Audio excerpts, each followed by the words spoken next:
tonight on Toyota Sports Talk. Always great to talk Washington Commanders football with our Commanders insider, Lake Lewis Jr. His insight is second to none. So, Lake, thank you so much for joining us tonight. How are you doing? I'm good. Just getting ready for the big one. That's all. And the big one, yes, indeed. And that's truly where I want to start. Has it sunk in yet that in just a few short days at this point, the Washington Commanders are going to play their biggest game in decades? We've been doing this a while and we've been out there, pretty much every day throughout the year. And yesterday was just a busy day and it was never ending. And, just the way PR had to change some things up and the practice schedule. I mean, it's real and it hit me, like this is a big deal, just the way everything was gone about for us to be in the auditorium. And, it hit me like, yeah, this is a big deal. You mentioned the changes that are happening in Ashburn, but what also about that enhanced media presence? I mean, we have ESPN out there. We have a ton and more cameras that typically isn't associated when it comes to a normal practice day. Everyone wants to be around, everyone wants to see what we've been seeing all year. It's nice to see the organization get some recognition, for the right way they've gone about this year. Just not just the players, but, from the front office, the PR, everything, it's different. And I think that, from the outside looking in, some people were still waiting for that bubble to pop, Natalie, like this thing's not real. It's very real. It could be week one right now, or it could be an NFC Championship game. It sounds like as much as the outside has changed, and I mentioned that enhanced media presence, the players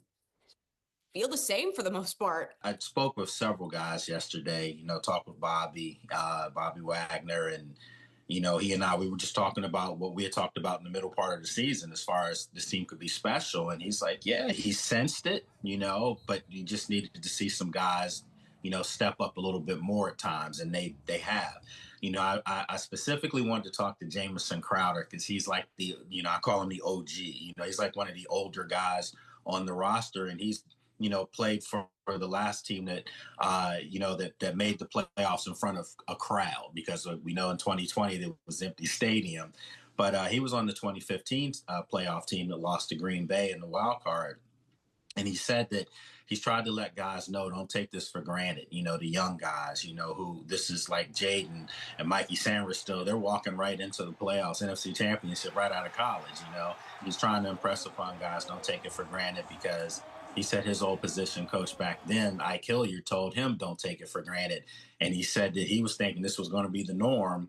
And he said, and look how long it's taken him to get to this point. It's crazy because I was speaking with my colleague Scott Abraham the other day, and it was so interesting just how everyone's answers have lined up so well this week. You would expect one of them or two players to be like, yeah, I'm really excited for this one. You have no question. I'm ready to get going. Every single person has said, nope, we're going to treat this like any other game. It's just been a normal week for us. We're not going to make it anything bigger. I mean, just the being in sync like that is just something I don't think I've ever been around, personally being around a team. I mean, well, how do you kind of approach that too? You're 100% correct, Natalie. And it's almost scary. Like, it's almost like, are they programmed to say these things? Because everyone's on the same page. Trent Scott, obviously, a mammoth task. He's going up against Carter for the Eagles, and he's filling in for Sam Cosmi, perhaps their best offensive lineman. And he said, he doesn't feel that kind of pressure. He said it's championship week every day around here. This team's found their identity, but they still haven't hit their ceiling. So they still feel like they have better football ahead of them, and they don't mean next year. Let's go ahead and talk about this matchup now. Eagles Commanders, third time this year in Philadelphia. Both teams won on their home field earlier this season. How do you see this one playing out, first and foremost? Both these teams are explosive offensively. Obviously Philadelphia, Saquon Barkley's leading the charge for them this year. But they still have A.J. Brown, who's tormented Washington over the years, and Devonta Smith as well. But I think this game is going to come down to which one of these quarterbacks makes the most plays and who turns the ball over the less. And it's how their offenses go. If Jalen Hurts has a big game, Philadelphia normally wins. If Jaden Daniels has a big game, Washington normally wins. So then how do you see Saquon Barkley fitting into all of this? He's been the best player on the field pretty much all year for the Eagles. And you go back to the game Washington won back here in D.C., and Saquon came out strong. He had the big run against them.